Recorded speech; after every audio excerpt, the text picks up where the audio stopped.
Get ready with me! Get ready, dyan ka magaling ang paglalagay ng koloriti sa pagmumukha mo. Marami akong mga nabasa na komento ba na mag-get ready with me daw si Dorinel. Magaling ang babae na yan, ang pagpaarte sa katawan niya. Yang pinaglalagay niya yan na sa mukha niya, yung tubig na yan, naiirita talaga ako pag makita ko yan sa rip. Kay dagdag sikip lang yan sa rip.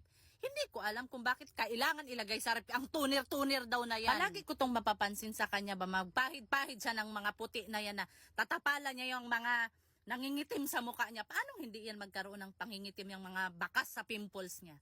Kaya nagpupuyat. Yung pinambili niya dyan sa BB cream na daw na yan na Miska. Kung itinulog niya na lang, hindi na niya kailangan maglagay niyan. Kaya hindi siya magkaka-pimples, kaya hindi na puyat. O tinatakpan niya ngayon yung eyebag niya. Sino ang may kasalanan bakit nagka-eyebag? Siya din. Kaya hindi natutulog sa tamang oras. Sus, Dorinel, kahit ilang beses mo patakpan yung mga eyebag mo na yan, lalabas pa rin yan. Kaya buburahin din naman ang makeup. Tignan mo ang babae. O, napakaraming